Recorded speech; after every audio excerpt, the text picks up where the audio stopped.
To God சத்தியத்தின் வழியில் சீரியஸில் இன்னைக்கு நம்ம பார்க்க போகிற வார்த்தை, ஒருவருக்கொருவர் தயவாயும் மன உருக்கமாயும் இருந்து கிறிஸ்துவுக்குள் தேவன் உங்களுக்கு மன்னித்தது போல நீங்களும் ஒருவருக்கொருவர் மன்னியுங்க.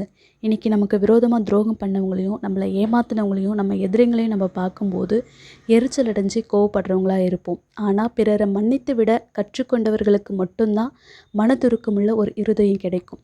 நமக்கு விரோதமாக தவறு செஞ்ச ஒருத்தரை மெய்யாகவே நம்ம மன்னிச்சிட்டோன்னு சொன்னால் அந்த நபர் மீது நமக்கு மனதுருக்கம் உண்டாகும். இதுதான் ஒரு உண்மையான மன்னித்தலுடைய அடையாளம். இது யார்கிட்ட இருக்குன்னா நம்ம ஆண்டவராகிய இயேசு கிறிஸ்துவக்கிட்ட அதை பார்க்கலாம்.